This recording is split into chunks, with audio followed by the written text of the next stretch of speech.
পৃথিবীর জমিনে বান্দা সব হারা হয়ে যাবে, বান্দা কখনো ধ্বংস হবে না। কিন্তু বান্দা যদি ঈমানটুকু হারিয়ে ফেলে, বান্দা যদি ঈমান হারিয়ে ফেলে, ও বান্দা মনে রাখো নিশ্চিত তুমি দুনিয়া ও পরকালে ধ্বংস হবে। কর বাড়ি টাকা পয়সা অর্থ সম্পদ সব তোমার শেষ, ও বান্দা তুমি ধ্বংস হবে না। আল্লাহ তোমাকে ধ্বংস কামনা করবে না, কিন্তু আল্লাহ বললেন তুমি যদি ঈমানটা হারিয়ে ফেলো নিশ্চিত দুনিয়া এবং আখিরাত তোমার জন্য ধ্বংস। তাহলে ঈমান হারা হওয়া, বলুন ঈমান হারা হওয়া যাবে না। একটু দরুদ শরীফ আল্লাহ।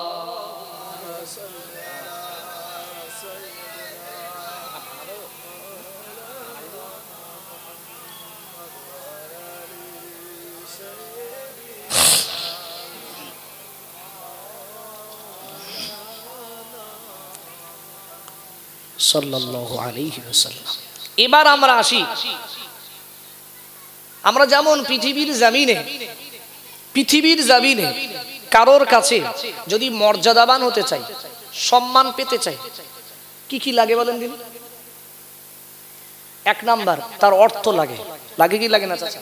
অর্থ যারা আছে সে সব স্টেজে দাওয়াত পায়, সে জলসায় বলুন, পার্টির বলুন, মসজিদের কোনো বিষয় বলুন, যে বিষয় হোক, অর্থ যার আছে তার ইনভাইট হবেই হবে। এক নাম্বার। দুই নাম্বার হলো একটা বংশের প্রভাব আছে কি নাই? যার বংশ ভালো নিশ্চিত তার সে দাওয়াত পাবেই পাবে। তিন নাম্বার, যে দেখতে শুনতে ভালো, হ্যান্ডসাম, নিশ্চিত সে প্রত্যেকটা মানুষ তাকে ভালোবাসে, গায়ের চামড়া ভালো। কিন্তু আপনি বলুন,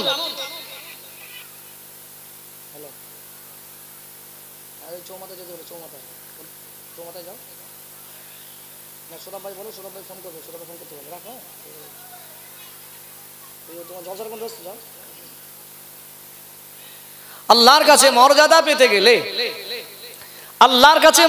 পেতে গেলে, আচ্ছা বলবেন সম্পদ যার আছে, আচ্ছা সম্পদে কি কখনো আল্লাহর নৈকট্য হাসিল করা যায়? আপনার সম্পদ আছে, অগাধ সম্পদ আছে, সম্পদ দ্বারা কি আপনি আল্লাহর কাছে প্রিয় হতে পারবেন? কথা বলেন না।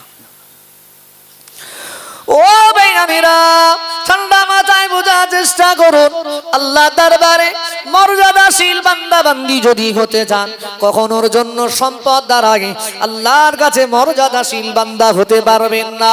ও আমার ভাইরা, একটু ঠান্ডা মাথায় বোঝুন, পৃথিবীর জমিনে সম্পদ থাকলে আল্লাহর প্রিয় হওয়া যায় না। ও আমার ভাইরা, পৃথিবীর জমিনে বংশ যার ভালো আছে, বংশ নিয়ে কখনো আল্লাহর প্রিয় হতে পারবেন না। ও আমার ভাইরা মনে রাখেন, আপনি অতি সুন্দর দেখতে, লম্বা চড়া, আপনি হ্যান্ডসাম, দুনিয়ার মানুষ আপনাকে অত্যন্ত ভালোবাসে। মনে রাখেন, গায়ের চামড়া দিয়ে কখনো আল্লাহর কাছে প্রিয় হতে পারবেন না। ও আমার ভাইরা মনে রাখেন, পৃথিবী জমিনে এমন বহু লোক আছে, দেখতে তার অতি কালো, অতি কুৎসিত, চুলগুলো হয় কোকড়ানো, একেবারে বেটে খাটো লোক। ও ভাইরা, তার জাবানের কথাগুলো হয় অনেক তোতলা। মনে রাখেন, পোশাকগুলো হয় ছেঁড়া ফাটা। দুনিয়ার মানুষ তাকে তাচ্ছিল্য করে কি করে না? যার দেখতে ভালো না হয় না, তার সাথে কেউ মিশতে চায় না। এটা রুচি বলে একটা ব্যাপার আছে, ভালো লাগে না, আমি ভুল বলছি? কিন্তু মনে রাখবেন, দুনিয়ার মানুষ তার ফেস দেখে, দুনিয়ার মানুষ তার অর্থ দেখে, দুনিয়ার মানুষ তার প্রভাব দেখে, দুনিয়ার মানুষ তার সম্পদ দেখে, দুনিয়ার মানুষ তার বংশ দেখে, দুনিয়ার মানুষ তার গায়ের চামড়া দেখে। আচ্ছা আল্লাহ কি ওইগুলো দেখে? ও ভাইরা, আপনারা প্রত্যেকেই এই কিচ্ছাটা শুনেছেন। আল্লাহ নবী হাজরা থেকে নবী মুসা আলাইহিস সালামের জামানায় একজন কুখ্যাত কাফের ছিল। নবী মুসা আলাইহিস সালামের জামানায় একজন কুখ্যাত কাফের ছিল, তার নাম ছিল কারুন। কি নাম ছিল? কারুন। কিতাবে এসেছে তার এত সম্পদ, তার মাল বহন করার জন্য, তার মালের যে চাবি, তার সিন্ধুকের চাবি বহন করার জন্য 2 থেকে 4 হাজার শুধু কর্মচারী শুধু চাবি বহন করত। তাহলে তার মালের কোনো শেষ আছে বলে মনে হয়? আমাদের সামান্য একটা ছোট লকারে খুব বেশি হলে দেখা যাচ্ছে মানে দুটো মাকড়ি, দুটো চুড়ি, বাচ্চা কাচ্চার এই দেখ দুটো আংটি টাংটি এই থাকে, তাই মাথা খারাপ। আর তার এত সম্পত্তি ছিল জি ভাই, তার সম্পত্তির শেষ ছিল না। তার সম্পত্তির চাবি বহন করতো 2 থেকে 4 হাজার কর্মচারী। তার কত সম্পত্তি, কিন্তু তারপরে সে কাফের। ও বেয়ানীরা, ঠান্ডা মাথায় বোঝার চেষ্টা করো। আল্লাহ নবী হযরতে নবী মুসা আলাইহিস সালাম ওই কারুনকে বলেছিলেন, ও আল্লাহর বান্দা কারুন, মনে রাখো তোমার আল্লাহ ওকে সম্পত্তি দিয়েছে, তবে এই সম্পত্তির ভিতর থেকে এক অংশ তুমি তথা 100 ভাগের ভিতরে মনে রাখো, 100 ভাগের ভিতরে মনে রাখো 100 টাকায় 2.5 টাকা তুমি গরিব এতিম মিসকিনদের মাঝে বিলিয়ে দাও। ও ভাইরা মনে রাখেন, কারণ বলেছিলেন, ও মুসা মনে রাখো তুমি আমাকে যতই বোঝাও টাকাগুলো তো আমি কষ্ট করে ইনকাম করেছি, আমার এ টাকা পৃথিবীর কাউকে আমি দেব না।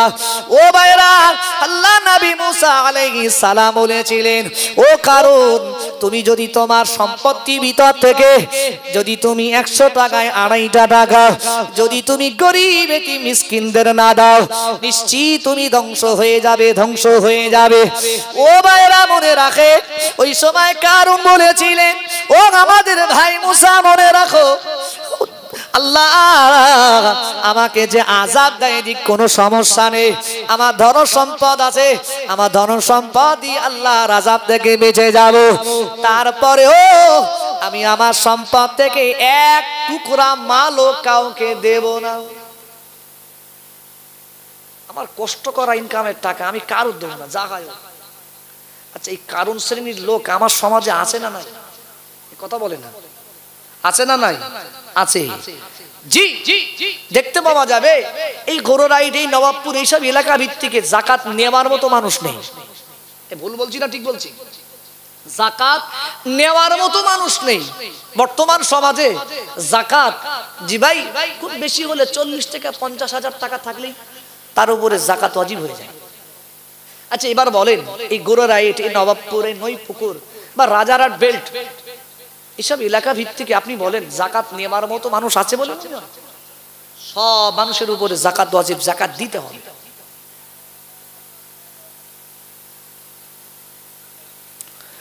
ও ভাইয়ারা মনে রাখেন, আল্লাহ নবী মুসা আলাইহিস সালাম বলেছিলেন, ও কারণ তুমি তোমার অর্থ সম্পদ থেকে আল্লাহর রাস্তায় তুমি গরিব এতিম মিসকিনদের মাঝে যাকাত দাও।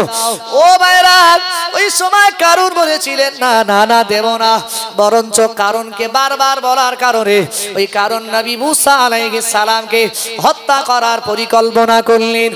ও ভাইরা, আল্লাহ পাকের নবী মুসা আলাইহিস সালাম আল্লাহ দরবারে দোয়া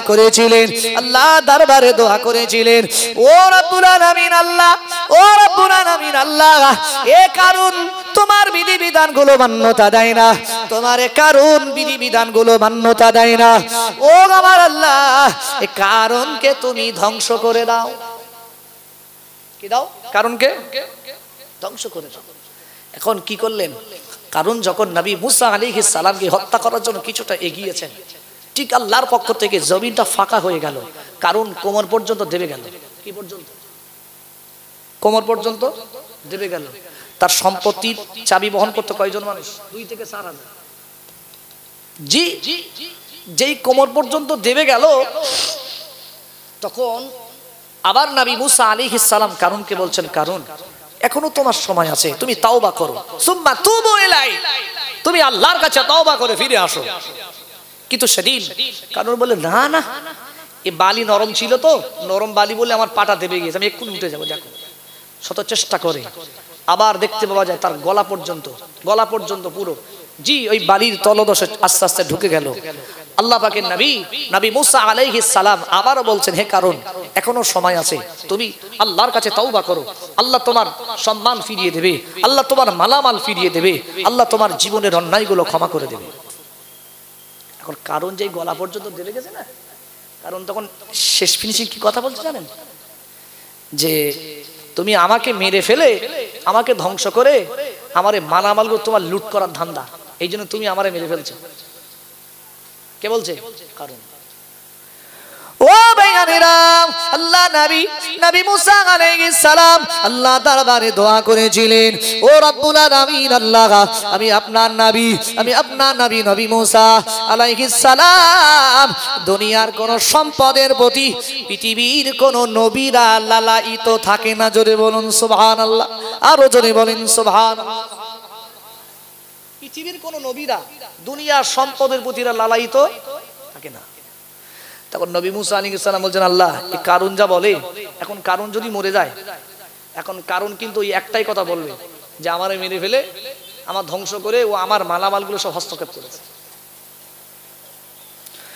ও ভাইয়ারা, আল্লাহ নবী হযরত নবী মুসা আলাইহিস সালাম আল্লাহ দরবারে দোয়া করেছিলেন, ও রব্বুল আলামিন আল্লাহ, কারুনকে আপনি এই পর্যন্ত দাবিয়ে রাখুন, আমি আপনার নবী মুসা আমি আপনাকে বলি, আল্লাহ কারুনকে ধ্বংস করার আগে কারুনের যত মালামাল আছে, যত সম্পদ আছে, ও রব্বুল আলামিন আল্লাহ, আপনি কারুনের চোখের সামনে কারুনের সমস্ত মালগুলো আগে ধ্বংস করুন। ও আমার ভাইরা, মনে রাখুন নবী মুসা আলাইহিস সালাম আল্লাহকে বলেছিলেন, ও রব্বুল আলামিন আল্লাহ, কারণ যেন কোনদিন এই কথাটা আমার উপরে না বলতে পারে যে আমাকে ধ্বংস করে ওই মুসা আমার মালামালগুলো হস্তক্ষেপ করেছে। এই কথা যাতে না বলতে পারে, ওরে ধ্বংস করার আগে ওর চোখের সামনে মাল ধ্বংস করে। দেখতে পাওয়া যায় আল্লাহ পাক নবী মুসা আলাইহিস সালামের দোয়া কবুল করে আগে কারুনের সামনে, কারুনের এই এত সম্পত্তি আগে আল্লাহ জমিনে সব গেড়ে দিলেন, তারপরেই কারুনকে আল্লাহ জমিনের ভিতরে দেবে দিলেন। তাহলে কারুনের আর অস্তিত্ব আছে বলে মনে হয়? কথা বলে না। তাহলে মাল দিয়ে কি কারুন সম্মান পেল? আল্লাহর প্রিয় হতে পারলো? ও ভাইয়ারা, আল্লাহর প্রিয় হওয়ার জন্য কখনো মালামাল দিয়ে, মাল থাকলে সম্পদ থাকলে কখনো আল্লাহর প্রিয় হতে পারবে না। ও আমার ভাইরা, মনে রাখুন, কখনো জন্য বংশ ভালো হলে আল্লাহর প্রিয় হতে পারবেন না। ও ভাইরা মনে রাখবেন, নবীর বেটি হলেও, নবীর পুত্র হলেও, নবীর ছেলে হলেও, নবীর ভাই হলেও, নবীর বংশধর হলেও, নবীর স্ত্রী হলেও কখনোর জন্য তুমি আল্লাহর প্রিয় হতে পারবেন না। দুরূদ শরীফ আল্লাহ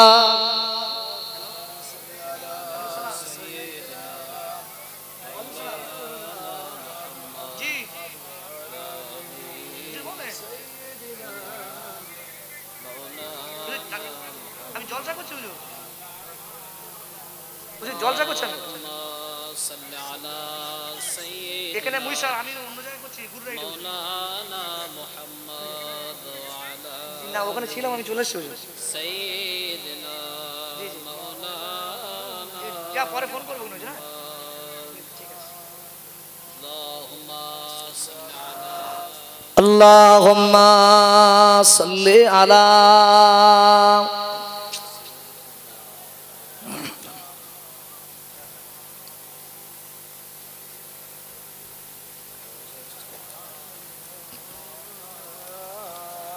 যাই হোক, আমি ক্ষমা চাইছি, তার কারণ আমি বারবার একটু ফোন আসছে, আমার একটা জায়গায় প্রোগ্রাম চলছে তো সেখান থেকে বারবার ফোন আসছে, এই জন্য আমি আপনাদের কাছে ক্ষমা চাইছি। বারবার আপনারাও বিরক্ত হচ্ছেন, এই জন্য ক্ষমার নজরে দেখবেন। জি, আল্লাহর কাছে প্রিয় হতে গেলে কখনো বংশ ভালো বলে যে সে আল্লাহর প্রিয়তা নয়। মনে রাখো, আল্লাহর কাছে প্রিয় হওয়ার জন্য কাপড় চোপড় নয়, শরীরের চেহারা নয়, কিচ্ছু নয়। আল্লাহর কাছে প্রিয় হতে গেলে ভাই আপনি কালো, আপনি কুৎসিত, চুল কোঁকড়ানো, কথা বলতে পারেন না, কিন্তু তারপরেও যদি আপনার ভিতরে ঈমানের আলো থাকে, নিশ্চিত আপনি আল্লাহর কাছে অতি প্রিয়। জোরে বলুন, আরো যদি বলেন সুবহানাল্লাহ। ও ভাইরা, মহান আল্লাহ জানিয়ে দিয়েছিলেন, ও দুনিয়ার মানুষ মানুষ মনে রাখো, আমি আল্লাহ জানিয়ে দিলাম, মনে রাখো পৃথিবীর জমিনে কালো কুৎসিত লোক যারা হয়, চুলগুলো কোকড়ানো হয়, পোশাকগুলো ছেঁড়া পাটা হয়, দুনিয়ার মানুষ তাকে তাচ্ছিল্য করে, দুনিয়ার মানুষ তার সাথে মিশতে চায় না, দুনিয়ার মানুষ তার সাথে ওটা ভাষা বন্ধুত্ব স্থাপন করতে চায় না। আমি আল্লাহ বলছি, ওই ছেঁড়া পাটা পোশাক ওয়ালার ভিতরে যদি ঈমান থাকে, আমি আল্লাহ আমার প্রতি যার বিশ্বাস থাকে, আমার রাসূলের প্রতি যার বিশ্বাস থাকে, ও আমার ভাইরা, মহান আল্লাহ জানিয়েছেন, আমি আল্লাহ বলি ওই সমস্ত কালো কুৎসিত, ওই সমস্ত চুল কোকড়ানো লোকের বন্ধু আমি আল্লাহ নিজেই হয়ে যাই। আরো জোরে বলেন সুবহানাল্লাহ। কালো কুৎসিত, জামা কাপড় ভালো না, দুনিয়ার মানুষ তার সাথে মিশতে চায় না, কিন্তু আমি আল্লাহ বলছি তার ভিতরে যদি ঈমান থাকে, আমি আল্লাহ পোশাক দেখি না, আমি আল্লাহ তার চেহারা দেখি না, আমি আল্লাহ তার জবান দেখি না, কথা বলতে পারুক আর না পারুক, আমি আল্লাহ বলছি ঈমান যদি থাকে সে নিশ্চিত আমার কাছে মর্যাদাবান বান্দা। যদি বললেন আরো যদি হবে না, নারে তাকবীর, নারে তাকবীর। আপনারা যারা কোরআন পড়তে পারেন, কোরআন খুলবেন, পারা নাম্বার 3 পারা নাম্বার 3 সূরা বাকারা, জি পৃষ্ঠা নাম্বার 2, শুরুতেই আল্লাহ বলেছেন, আল্লাহু ওয়ালিয়ুল লাযিনা আমানু ইখরিজুহুম মিনাজ যুলুমাতি ইলান নূর। আল্লাহ বলছেন যারা ঈমানদার হয়, যারা ঈমান আনে, যারা একত্ববাদকে মেনে নেয়, আমি আল্লাহ বলছি আল্লাহু ওয়ালিয়ুল লাযিনা আমানু, যারা ঈমানদার হয় আমি আল্লাহ তাদের অভিভাবক হয়ে যাই। জোরে বলেন, আরো জোরে বলেন সুবহানাল্লাহ। তাহলে ঈমান আনলে অভিভাবক কে হবে? কে হবে? আল্লাহ হবে। আর আল্লাহ যার অভিভাবক হয় নিশ্চিত, তাহলে বাচ্চাদের রাস্তা দেখায় কে? একথা বলে না। বাচ্চাদের রাস্তা বা স্টাডি অবস্থা রাস্তা কারা দেখায়? তার অভিভাবক, তার পিতা এবং মাতা। আল্লাহ বলছেন যারা ঈমানদার হয় আমি আল্লাহ ওই সমস্ত ঈমানদারদের অভিভাবক হয়ে যাই। একটু জোরে বলুন সুবহানাল্লাহ। তাহলে আল্লাহ যাদের অভিভাবক হয়, আল্লাহ বলছেন আমিও তাদের সঠিক পথ দেখিয়ে দিই। যদি বলবেন না, আরো যদি হবে না, ও ভাইয়ানেরা, মহান আল্লাহ জানিয়ে দিয়েছেন আল্লাহু ওয়ালিয়ুল লাযিনা আমানু ইখরিজুহুম মিনাজ যুলুমাতি ইলান নূর। মহান আল্লাহ জানিয়েছেন যারা ঈমানওয়ালা হয়, যারা ঈমান আনে, আমি আল্লাহ বলছি আল্লাহু ওয়ালিয়ুল লাযিনা আমানু, আমি আল্লাহ ঈমানদারদের বন্ধু বা অভিভাবক হয়ে যাই। জোরে বলুন সুবহানাল্লাহ, আরো জোরে বলুন সুবহানাল্লাহ। ও আমার ভাইরা, মহান আল্লাহ আবারও জানিয়েছেন ইখরিজুহুম মিনাজ যুলুমাতি ইলান নূর। আমি আল্লাহ বলছি যারা ঈমান আনে, ঈমান আনয়ন করে, আমি আল্লাহ বলছি তাদের অন্ধকার থেকে টেনে টেনে বাহির করে ইলান নূর, আমি আল্লাহ আলোর মাঝে পৌঁছে দিই। আরো জোরে বলেন সুবহানাল্লাহ। ইখরিজুহুম মিনাজ যুলুমাত, ঈমান আনার আগে পৃথিবীর সব মানুষেরা অন্ধকারে থাকে। কোথায় থাকে? অন্ধকার, তথা গোনার ভিতরে নিমজ্জিত থাকে, তথা অন্যায় অপরাধ অশ্লীল কাজের ভিতরে সে নিমজ্জিত থাকে। আল্লাহ বললেন ঈমান আনার সাথে সাথেই আমি আল্লাহ তাকে ওই অন্ধকার তথা নোংরা জগৎ থেকে, খারাপ জগৎ থেকে আমি আল্লাহ বাহির করে ইলান নূর, ঈমানের দিকে নিয়ে চলে আসি। জোরে বলবেন না, আরো জোরে হবে না সুবহানাল্লাহ। আর যারা ঈমানদার হয় তারা কিন্তু যার তার সাথে মেশে না। মেশে কি? যার তার সাথে মেশে না। ঈমান ওয়ালা নামাজির সাথে বন্ধু করে, ঈমান ওয়ালা দাড়িওয়ালার সাথে বন্ধুত্ব করে, ঈমান ওয়ালারা পাঞ্জাবি ওয়ালার সাথে বন্ধুত্ব করে, ঈমান ওয়ালারা মসজিদে যারা জামাতের নামাজ আদায় করে তাদের সাথে বন্ধুত্ব করে, ঈমান ওয়ালারা নবীর সুন্নাহ মাননেওয়ালার সাথে বন্ধুত্ব করে। আর বন্ধু এমন জিনিস, আপনি যে বন্ধুর দামান ধরবেন, যে বন্ধুর সঙ্গে আপনি মিশবেন, জি ওই বন্ধুদের যে কালচার, ওই বন্ধুদের যা চরিত্র, নিশ্চিত আপনি সেই চরিত্রবান হবেন কি হবেন না? নামাজি লোকের সঙ্গে মিশবেন, একদিন ছাড়া 5 দিন 7 দিন 10 দিন নামাজের সময় আসলে সে বলবে বন্ধু তুমি আমার বন্ধু, চলো না বন্ধু নামাজটা আদায় করো। 1 দিন 2 দিন 3 দিন 4 দিন আপনি তার কথাকে এড়িয়ে যাবেন, তারপরে আর এড়াতে পারবেন না। ঠিক আছে বন্ধু, ঠিক আছে, তুমি বারবার বলো, আমারও খারাপ লাগে, নামাজ পড়তে যাওয়া হয় না, তুমি নামাজ পড়ো, আমি পড়তে পারি না। ঠিক আছে ইনশাল্লাহ যাও, আমি আগামীকাল জুমা থেকে নামাজ পড়বো। যদি হবে না সুবহানাল্লাহ, আর যদি হবে না সুবহানাল্লাহ। তাহলে বন্ধু যদি ভালো হয় নিশ্চিত আপনিও ভালো হয়ে যাবেন। আর আপনার বন্ধু যদি খারাপ হয়, বন্ধু যদি খারাপ হয়, মনে করুন আপনি মদ্যপায়ীদের সঙ্গে মেশেন, মদ খাইলো তার সাথে বন্ধু, আপনি মদ খান না, আপনি তাদের সাথে মেশেন, ওঠা বসা করেন, জি মনে রাখবেন আজ না হয় কাল আপনি মদ্যপায়ী হবেন, এটা নিশ্চিত। ও ভাইয়ানেরা, মহান আল্লাহ জানিয়ে দিয়েছিলেন ওয়াল্লাযীনা কাফারু, পৃথিবী জমিনে যারা কাফের হয় আমি আল্লাহ কখনো তাদের অভিভাবক হতে পারি না। কি হয়? যারা কাফের হয়, যারা কাফের, যারা মুশরিক, আমি আল্লাহ আমায় মানে না, আমার প্রতি যারা আস্থাশীল নয়, বিশ্বাস করে না, আমি আল্লাহ কখনো তাদের অভিভাবক নই। তাহলে ইমানদারের অভিভাবক যেমন আল্লাহ, আল্লাহ যেমন এদের পথ দেখায়, তাহলে কাফের যারা হয় তাদেরও পথ দেখানোর লোক কেউ না আছে তো? আছে। কারা? এটাও আল্লাহ কোরআনে বলছেন। ও ভাইয়ানেরা, মহান আল্লাহ জানিয়েছেন ওয়াল্লাযীনা কাফারু, পৃথিবীর জমিনে যারা কাফের হয়, যারা মুশরিক হয়, আমি আল্লাহ যারা আমার প্রতি বিশ্বাস স্থাপন করে না, আমি আল্লাহ জানিয়ে দিলাম ওয়াল্লাযীনা কাফারু, যারা কাফের হয়, যারা মুশরিক হয়, আমি আল্লাহ বলছি আউলিয়াউহুমুত তাগুত, পৃথিবীর জমিনে কাফেরদের অভিভাবক হয়ে যায় তাগুত। আর তাগুত শব্দের অর্থ হলো ইবলিস তথা শয়তান। মহান আল্লাহ জানিয়েছেন যারা ঈমানদার নয়, যারা কাফের, তাদের অভিভাবক হলো শয়তান। কি বলুন? তাদের অভিভাবক শয়তান। এখন আল্লাহ যাদের অভিভাবক হয়, আল্লাহ বলছেন ইখরিজুহুম মিনাজ যুলুমাতি ইলান নূর, আমি আল্লাহ তাদেরকে, অন্ধকারে তারা ছিল, আমি আল্লাহ তাদেরকে অন্ধকার থেকে আলোয় আনবো। আর যারা কাফের তাদের বন্ধু হলো, তাদের অভিভাবক হলো শয়তান। তাহলে শয়তানের কাজ কি? আল্লাহ বলছেন ইখরিজুহুম মিনান নূর, তারা আলোয় ছিল, তারা নামাজি ছিল, তারা মুত্তাকি ছিল, পরেজগার ছিল, তারা ভালো ছিল, সততা ছিল। আল্লাহ বললেন শয়তান যাদের অভিভাবক হবে তাদের কি করবে জানেন? ইখরিজুহুম মিনান নূর, তাদের আলোর থেকে বার করবে, ইলা যুলুমা, তাদেরকে অন্ধকারে নিয়ে যাবে। কি হবে?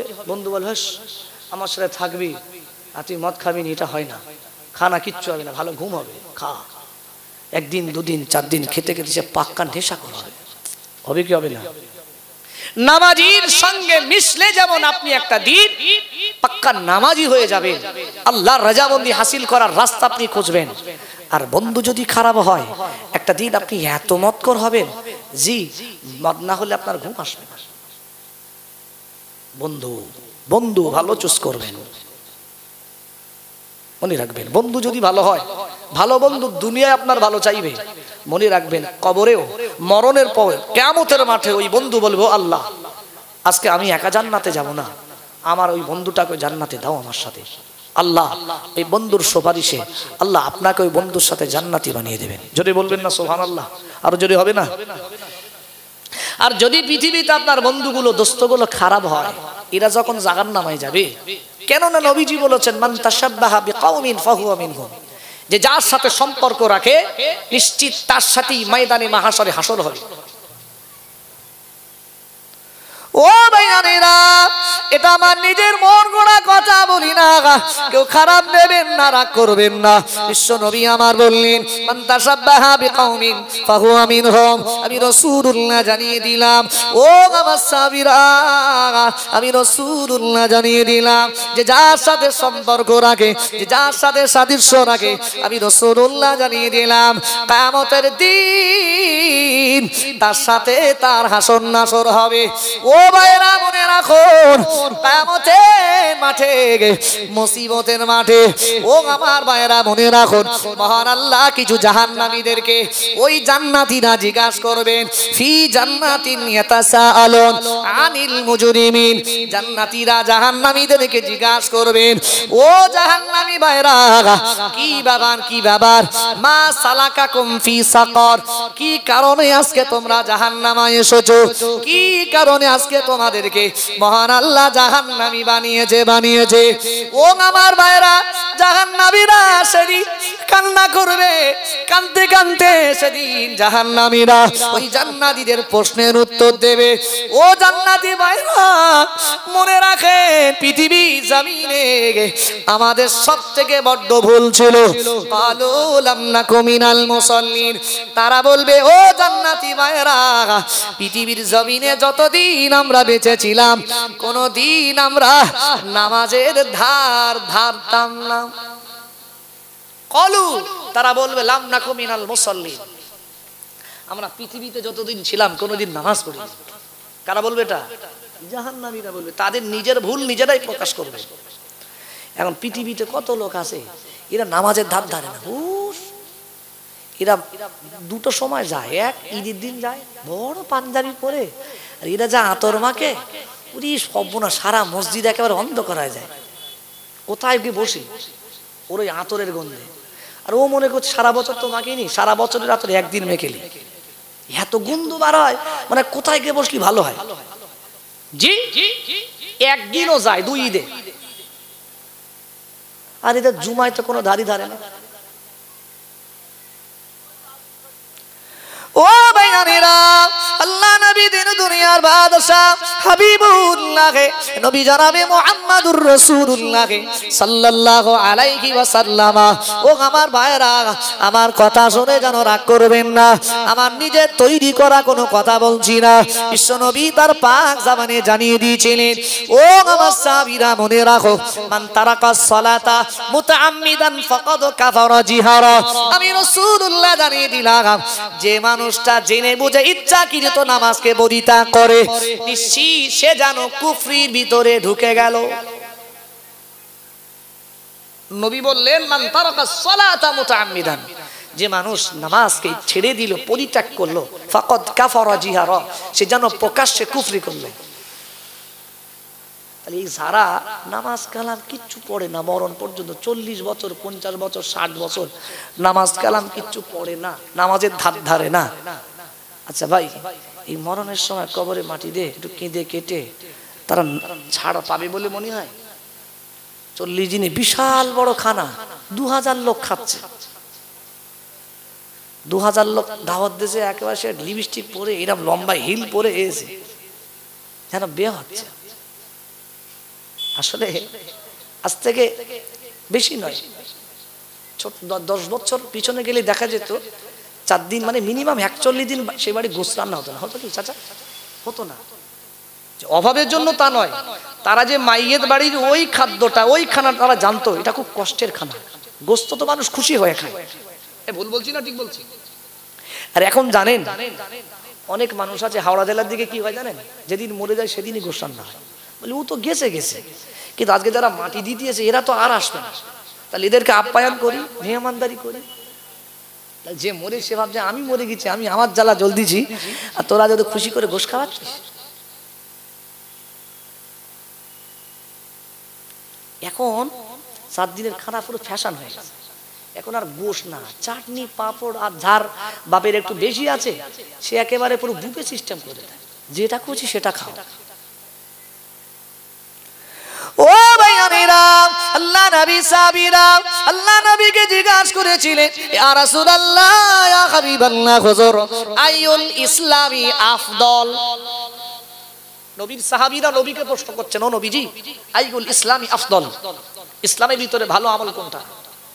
আল্লাহ নবী পাক জামানে জানিয়ে দিয়েছিলেন, ও আমার সাহাবীরা, ও আমার সাহাবারা, আমি রাসূলুল্লাহ জানিয়ে দিলাম, আমি রাসূলুল্লাহ ঘোষণা করলাম, ও আমার সাহাবীরা মনে রাখো, ইসলামের ভিতরে সবথেকে ভালো কাজ হলো তুতুইমুত তুআম, তথা পৃথিবীর এতিম মিসকিনদের খানা খাওয়ানো। আমি রাসূলুল্লাহ বলছি, এটা হলো সবথেকে ভালো আমল। জোরে বলুন সুবহানাল্লাহ, আরো জোরে বলেন সুবহানাল্লাহ। সত্যি কথা বলবেন, বাড়ি যখন 4 দিনের খানা হয়, 41 দিনের খানা হয়, গরিব মানুষরা কজনের স্থান পায়? এলাকার অভাব, একেবারে এতিম, একেবারে অসহায় স্থান পায় বলে মনে হয়। ভিখারিরা যদি বাই চান্স এসে যায়, এই দাদা দাদা ঢুকো না, বাইরে দাঁড়াও, তোমার থলের ভিতর জড়ি আছে, এই প্লেট আছে, এইরকম লাগ আছে না নাই? বলে কি বলে না? বলে ওর থলের ভিতর সব মাল একসাথে কি করে সব মাল একেবারে ঢালাই ঢালাই মেশিনের মতন সব মাল মাখিয়ে দেয়, ভাত ডাল গোশ যা পটল চিংড়ি চাটনি পাঁপড় উতি সব মিশিয়ে দেয়। গরিব মানে অসহায় মানে ওর কোনো দাম নেই। আর যারা আপনার ওই টেবিল চেয়ারে বসে বেশ হাতা কুলে এরকম ঘুটিয়ে ঘড়ি করে খাচ্ছে, আচ্ছা নবীজি কি তাদের এতিম বলেছে বলে মনে হয়? নবীজি হাদিসটা বললেন জি মনে হচ্ছে যারা ঘড়ি হাতে খাচ্ছে এরাই মনে হয় এতিম, আর যাদের তুমি পলিথিন দিতে তারা মনে হয় বড় লোক। ও ভাইরা ঠান্ডা মাথায় বুঝুন, বোঝার চেষ্টা করুন। আল্লাহ নবী বললেন তুতিমুত আম, ও আমার সাহাবীরা আমি রাসূলুল্লাহ জানিয়ে দিলাম পৃথিবীর জমিনে এতিমদের খাদ্য খাওয়ানো, এতিমদের খাওয়ানো, এতিমদের মুখে হাসি ফোটানো আমি রাসূলুল্লাহ বলছি, এই কাজে আমার আল্লাহ অত্যন্ত খুশি হয়ে যায়, রাজি হয়ে যায়। ও আমার ভাইরা মনে রাখেন, ওই জাহান্নামীরা বলেন কালু লাম নাকু মিনাল মুসাল্লিন, পৃথিবীর জমিনে আমরা কখনো নামাজ আদায় করতাম না। দুই নম্বরে জাহান্নামীরা বলবেন ও জান্নাতি ভাইরা মনে রাখো ওয়ালাম নাকু নুতইমুল মিসকিন, পৃথিবীর জমিনে আমার ভাই মারা গিয়েছিল, কথা আমার ভাইপোটা ছিল, আমার ভাইজিরা ছিল, আর ভাইপো ভাইজির জমি জায়গাগুলো সব আমি দখলদারি রেখেছিলাম। ও ভাইয়ারেরা মাথায় রাখো, ভাইপোটা হলো এতিম, পৃথিবীর যে চাচারা ওই ভাইপো এতিম ভাইপো বা ভাইজির জমি জায়গাগুলো নিজেরা গ্রাস করে নেবে, এই চাচারা জাহান্নামে যাওয়ার পরে জান্নাতীদেরকে বলবে ওয়ালাম নাকু নুতিমুল মিসকিন, পৃথিবীর জমিনে এতিমদের মালগুলোকে আত্মসাৎ করেছিলাম, এতিমদের মালগুলো বুঝিয়ে দিই, এতিমদের মালগুলো আমরা হস্তক্ষেপ করেছিলাম, এই কারণে মহান আল্লাহ আজকে আমাদেরকে জাহান্নামার খোরাক বানিয়েছে। কি বলবে ওয়ালাম নাকু নুতইমুল মিসকিন, জি ওয়ালাম নাকু নুতইমুল মিসকিন, আমরা এতিম মিসকিনদের মালগুলোকে আমরা আত্মসাৎ করেছিলাম।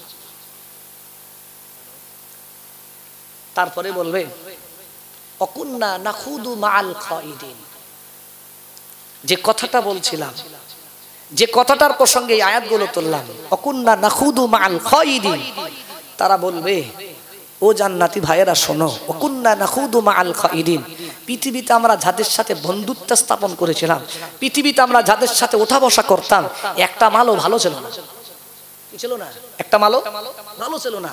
এরা জীবনে মসজিদে ঢোকা তো দূরের কথা, মসজিদে যে কোন দিকে কমিটি বা গ্রামবাসীর দরজা ছেড়েছে এটাও এরা জানতো না।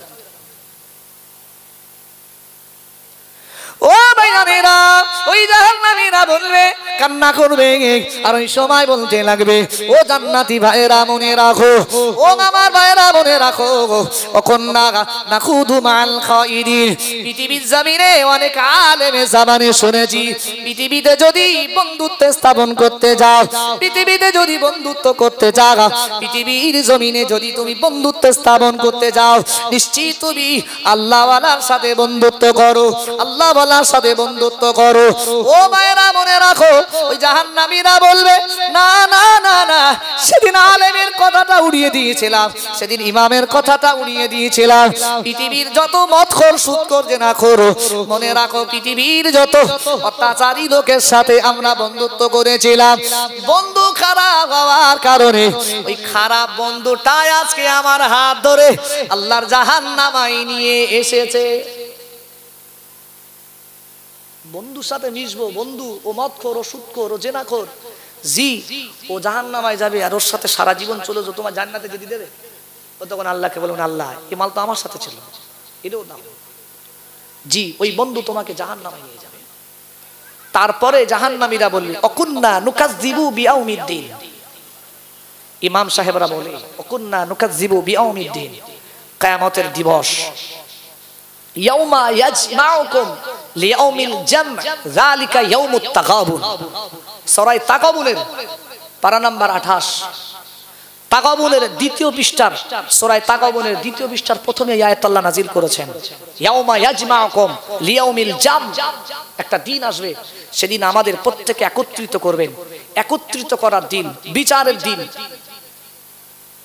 যালিকা ইয়াউমুত তাগাবুন, সেদিন হবে জয় এবং পরাজয়ের দিন। সেদিন যে জিতে যাবে পৃথিবীর কেউ তাকে আর হারাতে পারবে না, সেদিন যে হেরে যাবে পৃথিবীর কেউ তাকে আর জয়ী করতে পারবে। তাহলে বন্ধু করতে গেলে কি করতে হবে? ভালো লোকের সাথে মিশতে হবে, তাহলে আপনি নিশ্চিত পরিত্রাণ পেয়ে যাবেন। ও ভাইয়ানেরা, যে আলোচনা করতে করতে এত দূর এসেছি, কি মনে রাখো আল্লাহ দরবারে মর্যাদা পেতে গেলে নিশ্চিত আপনি বেটে হন, তোতলা হন, চুল কোকড়ানো হন, আল্লাহ দরবারে নিশ্চিত ঈমানদার আছে, আল্লাহ দরবারে তার মর্যাদা বেশি আছে। ও আমার ভাইরা মনে রাখো, বিশ্বনবী আমার মসজিদে নববী যখন তৈরি করলেন, মসজিদে নববী তৈরি করার পরে ও আমার ভাইরা কি করে নামাজের জন্য মানুষকে আহ্বান করা হবে, নামাজের জন্য কি করে আহ্বান করা হবে, সাহাবীদের নিয়ে আলোচনায় বসলেন। সাহাবীরা বলেছিলেন, ইয়া রাসূলুল্লাহ হাবিবাল্লাহ, ইয়া রাসূলুল্লাহ হাবিবাল্লাহ, ইয়া রাসূলুল্লাহ, হুজুর এক কাজ করলে হয়, নামাজের আগে বিশাল আকারে আগুন জ্বালাতে হবে। মদিনার মুসলমানেরা আগুন দেখে তারা নামাজের কথা মনে পড়বে, তারা বুঝতে পারবে নামাজের সময় হয়ে গেছে। ও আমার ভাইরা, আমার কোন সাহাবী বলেছিলেন, ইয়া রাসূলুল্লাহ, ইয়া হাবিবাল্লাহ, হুজুর এক কাজ করলে হয় না, নামাজের আগে ঘন্টা বাজালে হয় না। ও আমার ভাইরা, কোন সাহাবীর মত আমার নবীর পছন্দ হলো না। আল্লাহ নবীর সাহাবী হযরতে ওমর রাদিয়াল্লাহু তাআলা আনহু আল্লাহ নবীকে বলেছিলেন, ইয়া রাসূলুল্লাহ, ইয়া হাবিবাল্লাহ, হুজুর আমি আপনার সাহাবী ওমর, আমার মনে হয় এখানে এই মসজিদে নববীর ছাদে উঠে যদি মানুষকে একটা মানুষ নির্দিষ্ট করে দেন তথা মুয়াজ্জিন করে দেন, ওই মুয়াজ্জিন নামাজের জন্য যদি ডাক দিত, নামাজের জন্য যদি ডাক দিত, আর তার আওয়াজ শুনে মুসলমানেরা নামাজে দাঁড়িয়ে যেত। ইয়া রাসূলুল্লাহ, ইয়া হাবিবাল্লাহ, হুজুর এটাই মনে হয় ভালো হতো। ও আমার ভাইরা, সব সাহাবীর মতগুলো আমার নবীর পছন্দ হলো না, তবে আমার নবী হযরতে ওমরের মতটাই পছন্দ হলো। জোরে বলুন সুবহানাল্লাহ, আরো জোরে বলেন সুবহানাল্লাহ। এই যে আযান দেয় না মসজিদে মুয়াজ্জিন, এই সিস্টেম প্রাথমিক অবস্থায় ছিল না। কোন সাহাবী বলেন, নবীজি এক কাজ করুন, বিশাল আকারে আগুন জ্বালান, আগুনের হলকা থেকে মানুষ বুঝবে নামাজের সময়, চলো নামাজ পড়ে আসি। কেউ বললেন, না হুজুর এক কাজ করুন, ঘন্টা বাজানো হবে। কেউ বললেন, সিংহায় ফুঁক দেওয়া হবে, মানুষ বুঝবে নামাজের সময় হয়েছে। নবীজির এসব মত পছন্দ হয়নি। তখন হযরতে ওমর রাদিয়াল্লাহু তিনি নবীজিকে বলছেন, নবীজি এক কাজ করেন, নামাজের জন্য একজন মানুষকে সিলেক্ট করেন, যে নামাজের আগে মানুষকে আহ্বান করবে, ডাকবে। আস-সালাতু জামিআতুন, প্রাথমিক অবস্থা কি বলা হয়েছিল? আস-সালাতু জামিআতুন, এই কথাটি বলে ডাক দেবে, তার মানে নামাজের জন্য তোমরা জামা হয়ে যাও। নবীজি ডাক দিলেন কাকে? কোন পরিষ্কার সুন্দর অর্থশীল সম্পদশীল কোন সাহাবীকে নবীজি চুজ করেননি। আমার নবীজি সবথেকে গরীব, অসহায়, কালো হাবশী বেলাল, যার চুলগুলো কোকড়ানো, জবান ছিল তোতলা, নবীজি সাহাবীদের ভিতর থেকে হযরতে বেলালকে মসজিদের নববীর মুয়াজ্জিন বানিয়ে দিয়েছিলেন। জোরে বলেন, আরো জোরে বলেন সুবহানাল্লাহ। আজকের মসজিদের মুয়াজ্জিন যা আযান দেয় না, বিশ্বাস করুন শুনলেই মাথা খারাপ, শুনলেই মাথা খারাপ। ও আযান, জি ওই আযান শুনলে ফেরেশতারাও হাসি পায়, ফেরেশতারাও হাসে, কিন্তু তবে এই মুয়াজ্জিনদের দোষ না, এই দোষ গ্রামবাসীর, কমিটি ভাইদের। কেন? এরা সামান্য অর্থ মসজিদ ফান্ডে বাঁচানোর জন্য এরা ভালো মুয়াজ্জিন রাখে না। বলছি না ঠিক বলছি? এরা শুধু ফ্রি মুয়াজ্জিন খোঁজে, 500 টাকা দিলে মিটে যাবে, আরে মোটামুটি ডাকলেই হবে, ও ভালো মন্দ দেখার দরকার নেই। ভালো মুয়াজ্জিন রাখতে গেলে দেখা যায় 7,000, 8,000, 10,000 টাকা বেতন দিতে হবে। এরা এই টাকাটা ফান্ডে জমানোর জন্য, রাখার জন্য, যে এলাকার একেবারে অবসরপ্রাপ্ত মানুষ, যার বউটাও কিচ্ছু নেই, একেবারে বেকার লোক, চলা যান দাও, আল্লাহু আকবার, আল্লাহু আকবার, ঠিক এরকম আযান দেয়। বিশ্বাস করুন, আমি কোন মুয়াজ্জিন সাহেবের এই পরিশ্রমকে ছোট করছি না। আল্লাহ প্রত্যেকটা মুয়াজ্জিনের এই খিদমতকে আল্লাহ তার শাহী দরবারে কবুল করুন, বলুন আমিন, আরো জোরে বলেন আমিন। তবে ছোট ভাই হিসাবে প্রত্যেকটা কমিটি ভাইদের কাছে আমার একটা দাবি, মুয়াজ্জিন ভালো রাখেন, মুয়াজ্জিন সাহেব ভালো রাখেন। কেন?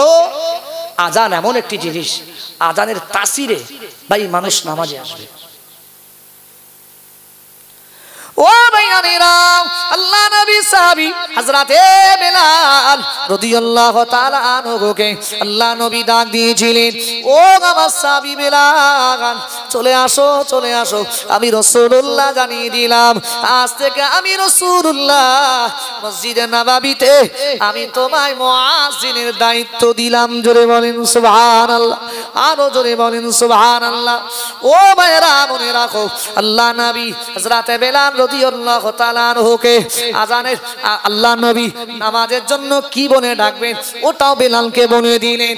ও আমার ভাইরা, হঠাৎ করে আল্লাহ নবীর একজন সাহাবী এসে বলেছিলেন, ইয়া রাসূলুল্লাহ ইয়া হাবিবাল্লাহ, ইয়া রাসূলুল্লাহ ইয়া হাবিবাল্লাহ, হুজুর বিগত রাতের বেলা আমি যখন শুয়েছিলাম, আমি যখন ঘুমিয়েছিলাম, হঠাৎ করে আমি কিছু আওয়াজ শুনেছিলাম, আমি কিছু শব্দ শুনেছিলাম, আমি কিছু বাক্য শুনেছিলাম। আল্লাহ নবী বলেছিলেন, ও বাবা সাহাবী, কি আওয়াজ তুমি শুনেছিলে বলো? আল্লাহ নবীর ওই সাহাবীটি বলেছিলেন, ইয়া রাসূলুল্লাহ ইয়া হাবিবাল্লাহ, হুজুর আমি জানো কে জানো আমাকে শোনায় যে আল্লাহু আকবার আল্লাহু আকবার আল্লাহু আকবার আল্লাহু আকবার আশহাদু আল্লা ইলাহা ইল্লাল্লাহ আশহাদু আল্লা ইলাহা ইল্লাল্লাহ أشهد أن محمدًا رسول الله أشهد أن محمدًا رسول الله حي على الصلاة حي على الصلاة حي على الفلاح حي على الفلاح الله أكبر الله أكبر لا إله إلا الله। ও আমার ভাইরা, নবীর সাহাবী এই বাক্যগুলো আমার নবীকে যখন শুনিয়ে দিলেন, আল্লাহ নবী বললেন, ও আমার সাহাবী বেলাল, আমি রাসূলুল্লাহ আজ থেকে তোমার নামাজের জন্য আজানের বাক্যগুলো আমি রাসূলুল্লাহ তোমায় শিখিয়ে দিলাম। আরো জোরে বলেন সুবহানাল্লাহ। নবী সাহাবী নবীকে বলছেন, ও নবী, আমি বিগত রাতে এই কথাগুলো শুনলাম। নবীজি বললেন, আসলে এটাই পৃথিবীর মানুষের জন্য আল্লাহ আজানের ব্যবস্থা করলেন। জোরে বলেন, আরো জোরে বলেন সুবহানাল্লাহ। সেই থেকে এই আজান চালু হয়ে গেল। আজান দিচ্ছে কে? হযরতে বেলাল রাদিয়াল্লাহু আনহু। এখন নবীজি সাল্লাল্লাহু আলাইহি ওয়াসাল্লাম, তাহলে ভাই বেলালের দেখতে কেমন? কালো, কুৎসিত, জবান তোতলা, চুলগুলো কোকড়ানো, এলোমেলো, গরীব, অসহায়, কিন্তু তার মর্যাদা আল্লাহর কাছে কত বেশি দেখেন। কেন? ঈমানের পাওয়া তার অতি বেশি। ও ভাইয়ানেরা, আল্লাহ নবী মেরাজে গেলেন। আল্লাহ নবী মেরাজে যাওয়ার পরে আল্লাহ নবী হযরতে জিবরাইল আমিন আলাইহিস সালামের সাথে আল্লাহ নবী জান্নাত এবং জাহান্নাম পরিদর্শন করছেন। ও ভাইরা মনে রাখো, নবী আমার যখন জান্নাত পরিদর্শন করছেন, হঠাৎ করে জান্নাতের ভিতরে একটা খটখট খটখট করে পায়ের আওয়াজ আমার নবী শুনতে পেয়েছিলেন। আল্লাহ নবী ফেরেশতা জিবরাইল আমিন আলাইহিস সালামকে বলেছিলেন, আখি জিবরাইল, আখি জিবরাইল, ও আমার ভাই জিবরাইল, জান্নাতের ভিতরে একটা পায়ের খটখটানি আওয়াজ শুনতে পেলাম। ও ভাই জিবরাইল, বলো এই পায়ের আওয়াজটা কার কার কার? ও ভাইরা মনে রাখেন, আল্লাহ পাকের ফেরেশতা জিবরাইল আমিন আলাইহিস সালাম বলেছিলেন, ইয়া রাসূলুল্লাহ ইয়া হাবিবাল্লাহ, ইয়া রাসূলুল্লাহ ইয়া হাবিবাল্লাহ, হুজুর এই পায়ের আওয়াজ, এই খটখটানি আওয়াজটা পৃথিবীর কোন ধনী মানুষের নয়, পৃথিবীর কোন সুন্দর চেহারাওয়ালা মানুষের নয়। ও আমার ভাইরা, নবী বলেছিলেন, ও আমার ভাই জিবরাইল, পায়ের আওয়াজটা কার বলো, শোনার জন্য আমি রাসূলুল্লাহ আমার মনটা একেবারে ওতালা হয়ে গেছে। আল্লাহর ফেরেশতা জিবরাইল আমিন আলাইহিস সালাম বলেছিলেন, ইয়া রাসূলুল্লাহ, ইয়া হাবিবাল্লাহ, হুজুর, এই পায়ের আওয়াজ আপনার সব থেকে গরিব সাহাবী, তোতলা সাহাবী, একেবারে কালো কুৎসিত দেখতে, যাকে আপনি মসজিদে নববীর মুয়াজ্জিন বানিয়েছেন, এটা হলো আপনার ওই সাহাবী বিলালের পায়ের আওয়াজ। আরো জোরে বলেন সুবহানাল্লাহ। আচ্ছা, বেলাল কোথায়? পৃথিবীতে। কোথায় আছে বেলাল? পৃথিবীতে। নবীজি গেলেন মেরাজে, তাহলে বেলাল রাদিয়াল্লাহু আনহু তিনি আছেন পৃথিবীতে, কিন্তু তার পায়ের আওয়াজ আছে আল্লাহর দয়ার জান্নাতে। জোরে বলবেন না সুবহানাল্লাহ? আরো জোরে হবে রে। পৃথিবীতে আর তার পায়ের আওয়াজ জান্নাতে, তাহলে নিশ্চিত তার মর্যাদাটা কত, কত তার মর্যাদা। সে পৃথিবীতে আছে, আল্লাহ তাকে এত ভালোবাসেন, পায়ের আওয়াজ আল্লাহ তার জান্নাতে রেখে দিয়েছেন। নবী সাল্লাল্লাহু আলাইহি ওয়াসাল্লাম তিনি চিন্তা করতে লাগলেন, আমার বেলাল অতি অসহায়, অতি গরিব আমার সাহাবী বেলাল, যে বেলালের কিচ্ছু নাই। একদিন নবীজি বেলালকে বললেন, আনফিক ইয়া বেলাল, এ বেলাল তুমি আল্লাহর রাস্তায় দান করো। তো বেলাল সেদিন না অবাক হয়ে গেল, বেলাল রাদিয়াল্লাহু আনহু অবাক। নবীজি বলছেন, আনফিক ইয়া বেলাল, ও বেলাল তুমি আল্লাহর রাস্তায় দান করো। তো বেলাল ভাবছেন, ও নবীজি, আমি যে পরনের কাপড়টা পরে যাচ্ছি এটা ছাড়া আমার আর কিচ্ছু নেই, আপনি আমাকে দান করতে বলছেন? আপনি আমাকে দান করতে বলছেন? নবীজি বললেন, হ্যাঁ ও বেলাল, তোমার যখন যে হালাতে যখন আল্লাহ সময় দেবে, তারপরেও তুমি কি করবে? আল্লাহর রাস্তায় দান করবে। এখন সেই বেলাল, অসহায় বেলাল, তাহলে আল্লাহর কাছে মর্যাদা পেতে বেলালের সম্পদ লাগলো না, বেলালের অর্থ লাগলো না, বেলালের চেহারা লাগলো না, বেলালের ভালো বংশ লাগলো না, জি বেলালের জবান স্পষ্ট লাগলো না। বেলাল রাদিয়াল্লাহু আনহু জবান ছিল তোতলা, অস্পষ্ট। জি, যে বেলালের চুলগুলো ছিল কোকড়ানো, বংশ একেবারে হেভি হাইফাই বংশ ছিল না, বেলাল দেখতে শুনতে ভালো ছিল না, অর্থ ছিল না, কিন্তু তার ইমানের পাওয়ার, ইমানের তেজ এত বেশি ছিল, আল্লাহর কাছে অতি সম্মানীয় বান্দা হয়ে গিয়েছিল। যদি বলেন, আরো যদি বলেন সুবহানাল্লাহ। ও ভাইয়ানেরা, আল্লাহ নবী মিরাজ থেকে ফিরে আসলেন। আল্লাহ নবী মসজিদে নববী শরীফে আল্লাহ নবী হযরতে বেলালকে বলেছিলেন, ও আমার সাহাবী বেলাল রাদিয়াল্লাহু তাআলা আনহু। আল্লাহ নবী বললেন, ও বাবা বেলাল, ও আমার সাহাবী বেলাল, একটিবার কি তুমি আমায় বলবে, ও বেলাল, তুমি তোমার জীবনে পার্সোনাল ইবাদত তুমি কি করো? নবীজি বলছেন, বেলাল, তুমি তোমার জীবনে পার্সোনাল ইবাদত কি করো? এখন বেলাল রাদিয়াল্লাহু আনহু তিনি ভাবছেন, নবীজি আমি তো পার্সোনাল ইবাদত তো কিছু করিনি। জি, আমি তো পার্সোনাল ইবাদত বলে তো কিচ্ছু আমার নেই। নবীজি বললেন, না বেলাল, তোমার কিছু তো কিছু ইবাদত আছেই আছে, যে ইবাদতে আল্লাহ খুশি হয়ে। ও বেলাল, তুমি জানো আমি যখন জান্নাত জাহান্নাম পরিদর্শন করছিলাম, আমি জান্নাতের ভিতরে স্বয়ং আমি রাসূলুল্লাহ দেখেছি, তোমার পায়ের খটখটানি আওয়াজ। একটু জোরে বলুন, আরো জোরে বলেন সুবহানাল্লাহ। হযরতে বেলাল বললেন, ও নবীজি আমি কি করি তো আমার ঠিক সঠিক মনে নাই। ও ভাইয়ানেরা, আল্লাহ নবী আমার বলেছিলেন, ও আমার সাহাবী বেলাল রাদিয়াল্লাহু তাআলা আনহু, বাবা কি করেছো সত্যি সত্যি বলো, একটু ভালো করে মনে করার চেষ্টা করো।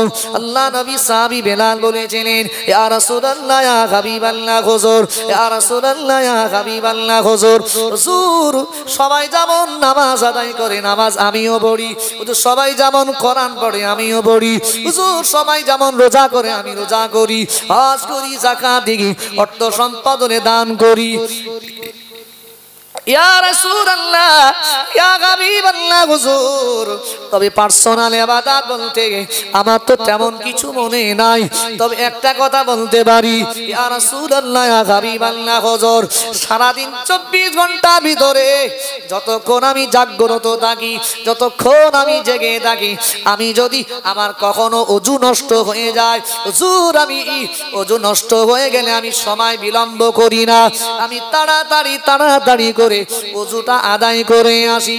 ও ভাইরা, আল্লাহ নবী সাহাবী বিলাল বলেছিলেন ইয়া রাসূলুল্লাহ ইয়া হাবিবাল্লাহ হুজুর, আমি যখনই ওযু আদায় করি, ওযুর শুকরিয়াতে ওযুর 2 রাকাত তাহিয়াতুল ওযুর নামাজ আদায় করি।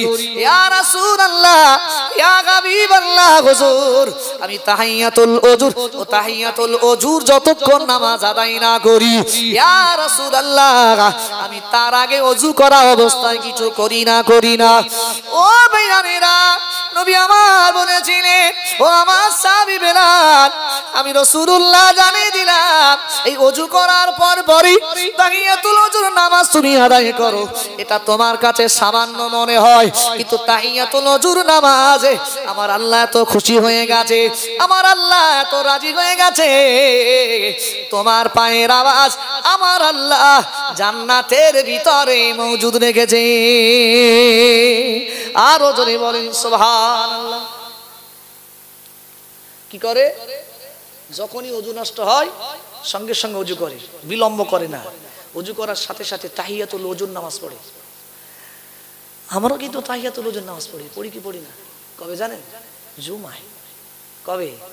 শুধু জুমায় যায় তাহিয়াতুল ওযুর নামাজ পড়ে। আর কিছু যুবক ভাইরা আছে খুতবা তখন হাফ হয়ে যায় তখন যায়, একেবারে না গেলি নয় তখন যায়, গেটের গোড়ায় জুতোটা খুলে ওখানেই বসে, মানে শুধু সালামটা ফেরা দিবারই হয়। তাহিয়াতুল ওযুর নামাজ আমরা শুধু জুমার দিনে পড়ি। ও ভাই, এই তাহিয়াতুল ওযুর নামাজটা কি শুধু জুমার দিন হয়? না, তাহিয়াতুল ওযুর নামাজ আপনি যখনই ওযু করবেন সঙ্গে সঙ্গে ওই ওযুর 2 রাকাত তাহিয়াতুল ওযুর নামাজ আদায় করবেন। আগেই বলেছি, বংশ লাগে না, চেহারা লাগে না, অর্থ লাগে না, সম্পদ লাগে না, আল্লাহর কাছে প্রিয় হতে সামান্য ঈমানটা দরকার। একটু জোরে বললেন, আরো জোরে বলেন সুবহানাল্লাহ। একটু দরুদ শরীফ আল্লাহুম্মা।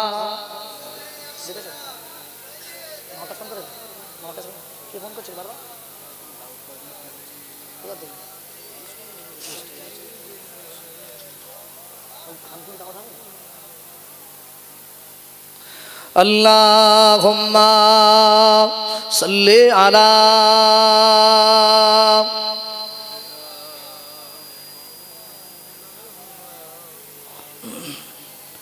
ওয়া আলা আলি সাইয়্যিদিনা।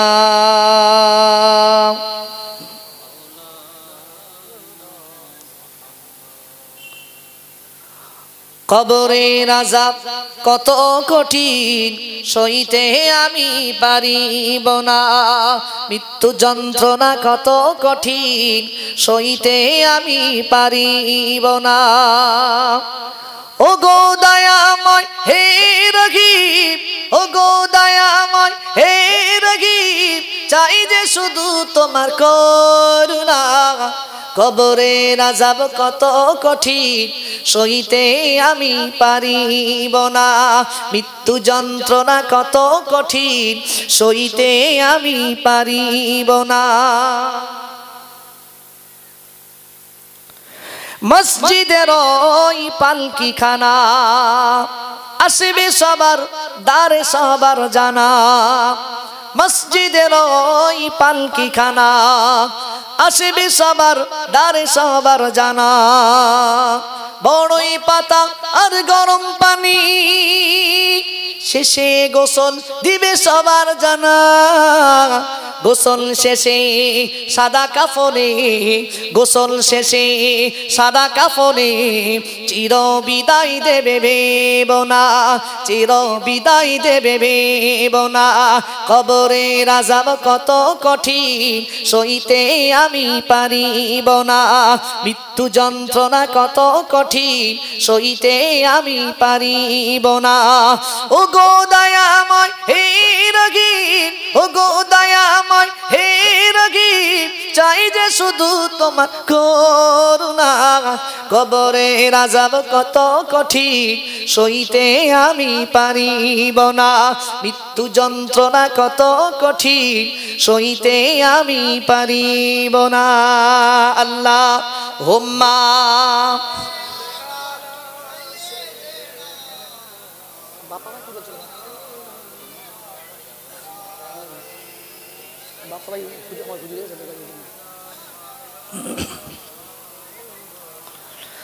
মুনকার নাকির আসবে কাছে সওয়াল করিতে আমার পাশে, মুনকার নাকির আসবে কাছে সওয়াল করিতে আমার পাশে, সেই সওয়ালের সঠিক জবাব আমাকে ভুলিয়ে দিও না। কবরের আযাব কত কঠিন সইতে আমি পারিব না, মৃত্যু যন্ত্রণা কত কঠিন সইতে আমি পারিব না। ও গো দয়াময় হে রহিম, ও গো দয়াময় হে রহিম, চাই যে শুধু তোমার করুণা। কবরের আযাব কত কঠিন সইতে আমি পারিব না, মৃত্যু যন্ত্রণা কত কঠিন সইতে আমি পারিব না। আল্লাহ হুম্মা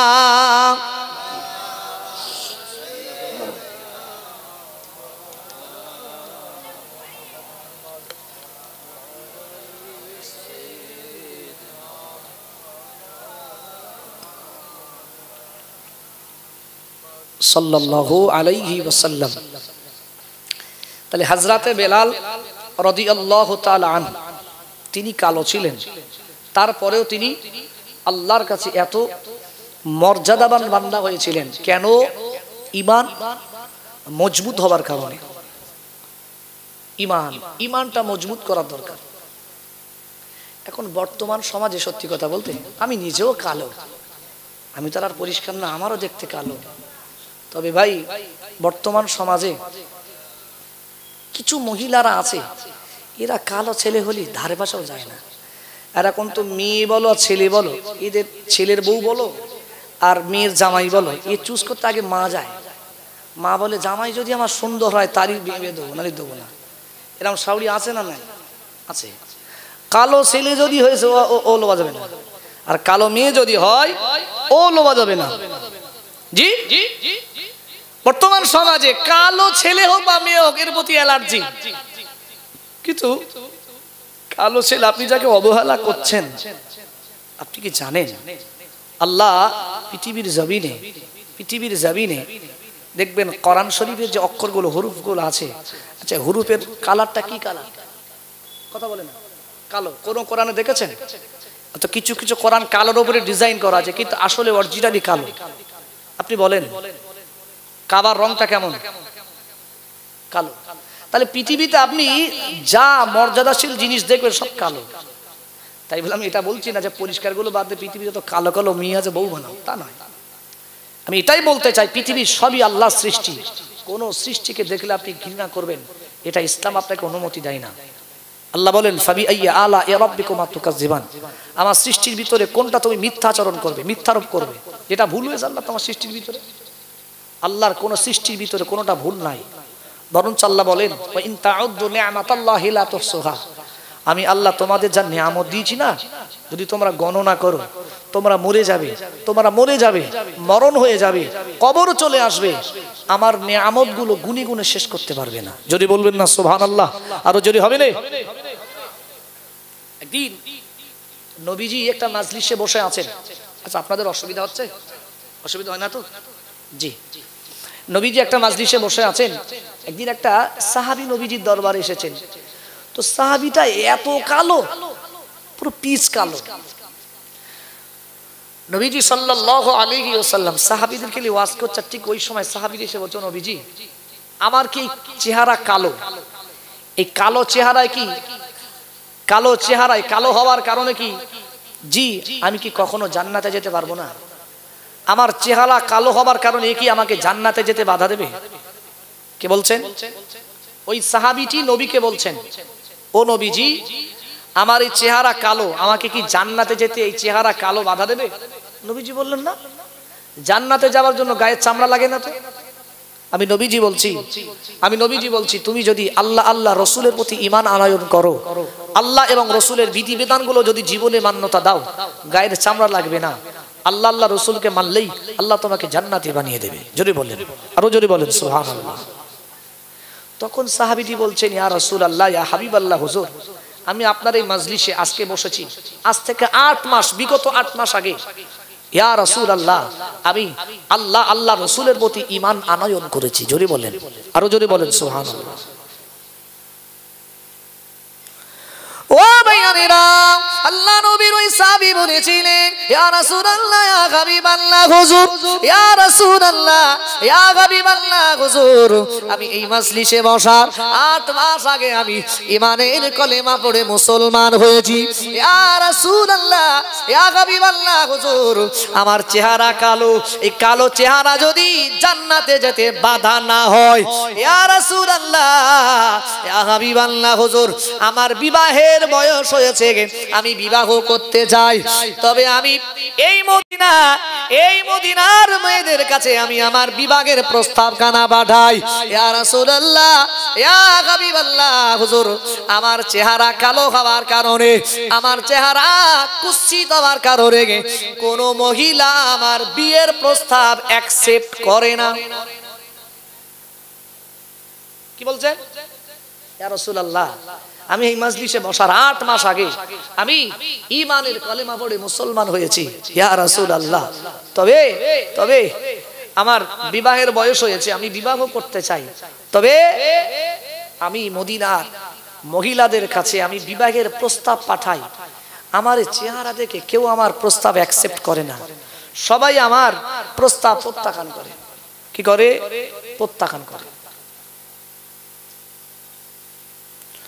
ও ভাইয়ারা, আল্লাহ নবী ওই সময় বলেছিলেন, ও আমার সাহাবী আমি রাসূলুল্লাহ জানিয়ে দিলাম, আমি রাসূলুল্লাহ বলছি, ও আমার সাহাবীরা তোমাদের ভিতরে কি ওহাব তথা আমার নূতন সাহাবী কিছুদিন আগে যে ঈমানের কলেমা পড়ে মুসলমান হয়েছে, আমার ওই সাহাবী ওহাব কি এই মাজলিসে উপস্থিত আছে? নবীজি বলছেন কিছুদিন আগে ওই সাহাবী ঈমানের কলেমা পড়ে মুসলমান হয়েছে, ওহাব কি আছে গানে?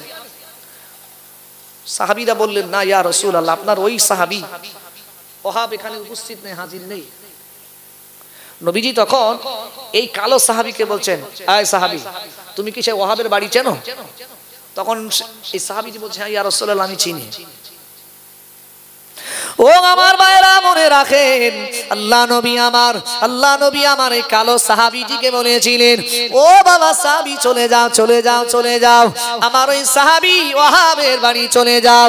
ও আমার ভাইরা মনে রাখো, নবী আমার বলেছিলেন, যাও ওহাবের বাড়ি চলে যাও, ওহাবের একটা কন্যা আছে, অতি সুন্দরী কন্যা, মদিনার সব থেকে সুন্দরী কন্যা। ও আমার ভাইরা, নবী আমার বলেছিলেন, ও আমার সাহাবী চলে যাও, ওহাবের বাড়িতে চলে যাও, ওহাবের বাড়িতে ওহাবকে সালাম দিয়ে ওহাবকে বলো, আল্লাহ নবী বিশ্ব নবী হাবিবুল্লাহ নবী মুহাম্মাদুর রাসূলুল্লাহ সাল্লাল্লাহু আলাইহি ওয়াসাল্লাম নবী আমার সাথে আপনার সুন্দরী মেয়ের বিবাহ দিয়েছে। জোরে বলেন সুবহানাল্লাহ, আরো জোরে বলেন সুবহানাল্লাহ। যাও এই কথাটা বলো। তার মানে কি? নবীজি আমার সাথে তোমার মেয়ের বিবাহের প্রস্তাব পাঠিয়েছে। কে? নবীজি। তাহলে প্রস্তাব নবী পাঠাচ্ছেন, ঠিক আছে, তবে কার হয়ে? কালো কুৎসিত, যার বিয়ের প্রস্তাব মদিনার কোন ঘর থেকে অ্যাকসেপ্ট করে না। এত কালো, এত কুৎসিত, ওই রকম ছেলে যদি হয়, সামান্য কালো হলেই যারা লেয় না, আর ওইরকম কালো যদি হতো সারা জীবন বেনা করে আই বুড়ো থাকতো, জীবনেও ও বড় লোভ না, আর ওরকম বউ হলে ঘরে তুলবো না। এ বলবে কি বলবে না? বিয়ের আগে না অনেক সময় যদি একটুখানি টাল বাহানা করে করে যদি বিয়ে হয়, আর বিয়ের পরে অনেক সময় শাউরি যদি জামাই পছন্দ না হয়, ও কি করে ঠিক টাল বাহানা করে করে করে করে করে করে ঠিক ও মেয়ে ছাড়িয়ে লাই না। অনেক ঘর আছে জামাই পছন্দ না, অনেক সময় যদি বউ পছন্দ না হয়, কিছুই শাউরি আছে যদি বউ পছন্দ না হয়, ঠিক এদিক সেদিক করে ঠিক ও বউ কাটচিট করবেই করবে। ও ভাইরা, আল্লাহ নবীর ওই সাহাবী, আল্লাহ নবীর ওই সাহাবীর নাম হলো সাদ রাদিয়াল্লাহু তাআলা আনহু। আল্লাহ নবী সাহাবী সাদ চলে গেল দৌড়ে দৌড়ে। বাবা বিবাহের প্রস্তাব আমার নবী পাঠিয়েছে, তাও আমার মদিনার সবথেকে সুন্দরী মেয়ের সাথে আমার নবী বিবাহের প্রস্তাব দিয়েছে। আল্লাহ নবী সাহাবী সাদ মনের আনন্দে দৌড় দিতে লাগলেন। ও আমার ভাইরা মনে রাখো, আল্লাহ নবী সাহাবী সাদ রাদিয়াল্লাহু তাআলা আনহু রাস্তা দিয়ে দৌড়ে দৌড়ে দৌড়ে দৌড়ে যায়। অন্যান্য সাহাবীদের সাথে দেখা হয়। অন্যান্য সাহাবীরা বলেন, ও আল্লাহ নবী সাহাবী, ও নবী সাহাবী সাদ, কি ব্যাপার দৌড়ে দৌড়ে যাও? আজকে তোমার চেহারায় যেন হাসি খুশি দেখতে পাই। ও নবী সাহাবী সাদ, কি ব্যাপার কি ব্যাপার কি ব্যাপার কি ব্যাপার দৌড়ে দৌড়ে দৌড়ে দৌড়ে যাও? ও আমার ভাইরা, নবী সাহাবী সাদ রাদিয়াল্লাহু আনহু বলেছিলেন, ও আমার নবী সাহাবীরা শুনে রাখো, আমি সাদ আমার দেখতে বড্ড কালো, আমার দেখতে বড্ড বিদঘুটে। আমি আমার চেহারা নিয়ে মদিনার ঘরেতে ঘরেতে আমি আমার বিবাহের প্রস্তাবখানা দিয়েছিলাম। ও নবী সাহাবীরা শুনে রাখো, আমার চেহারা কালো বলে মদিনার কোন ঘর থেকে আমার বিবাহের প্রস্তাব অ্যাকসেপ্ট করেনি। আজকে দিনে আমার রাসূলুল্লাহ আমার বিবাহের প্রস্তাবখানাটা দিয়েছে। ও নবী সাহাবীরা শুনে রাখো, তবে আমার সাথে যার তার সাথে আমার নবী বিয়ে দেয়নি। মদিনার সব থেকে সুন্দরী রমণী যিনি আমার রাসূলুল্লাহ, তার সাথে আমার বিবাহের প্রস্তাব পাঠিয়েছে। আরো জোরে বলেন সুবহানাল্লাহ। কেউ কবুল করেনি। আজকে আমার নবীজি বিয়ে দিচ্ছেন এমন একটা মেয়ের সাথে যে মদিনা সব থেকে সুন্দর। স্বাভাবিক কথা, বহু সুন্দরী হলি স্বাভাবিক সবার মনে আনন্দ হয়। সাহাবীটি দৌড়ে যাচ্ছে, ঠিক ওহাবের বাড়ির সামনে হাজির। বাইরে থেকে সালাম দেয়, আসসালামু আলাইকুম ওয়া রাহমাতুল্লাহি ওয়া বারাকাতুহু। কেন? নবীজি বলেছেন, লা তাদখুলু বাইতান ফাসাল্লিমু আলা আহলি, তোমরা বাড়ির মানুষদেরকে সালাম বিনিময় না করে কখনো ওই বাড়ি প্রবেশ করো না। সূরা নূর পারা নাম্বার 18, জি পৃষ্ঠা নাম্বার 12। একেবারে শুরুতেই আল্লাহ বলছেন, ইয়া আইয়ুহাল্লাযীনা আমানু, হে ঈমানদারেরা, লা তাদখুলু বুয়ুতান ফাসাল্লিমু আলা আহলি, এ দুনিয়ার মানুষ শোনো, তোমরা ঘরে প্রবেশ করো না, কারোর ঘরে প্রবেশ করো না। ফাসাল্লিমু, যতক্ষণ সালাম বিনিময় না করো। সালাম হলো একে অপরের সাথে সালাম বিনিময় করে কি দোয়া আদান প্রদান হলো, হলো কি হলো না? আমি আপনার জন্য দোয়া করলাম, আপনি আমার জন্য দোয়া করলেন, তাহলে এর মাধ্যমে ভ্রাতৃত্ব কি হয়? ভ্রাতৃত্ব বজায় থাকলে দুজনের ভিতরে কি হলো? সম্পর্কটা ভালো হলো, দুজনের সব হলো। তার সাথে সাথে পরিবারে ঢুকতে গেলে একটু সজাগ, তারা বুঝে যায় কোন একটা মানুষ আসছে। বলছি না, ঠিক বলছি? আর আমরা সব কিচ্ছু না, ডাইরেক্ট ঢুকে যাই, গিয়ে দেখি ও যা চাচি তখন কাপড় ঠিক করতে, চাচিও জানে না, এ তখন কিন্তু লজ্জা করে। তার লজ্জাই হবার আগে নবী তো সিগন্যাল দিতে বলেছেন, আগে সালাম দাও তারপর প্রবেশ করো। এমনকি নিজের বাড়িতেও সালাম না নিয়ে ঢুকতে নবীজি নিষেধ করেছেন। সালাম দাও, সালাম দিলে ওই ঘরেতে, ওই বাড়িতে, ওই পরিবারে আল্লাহর রহমত বেশি বেশি করে নাজিল হয়। যদি বলবেন না, আরো যদি বলেন সুবহান।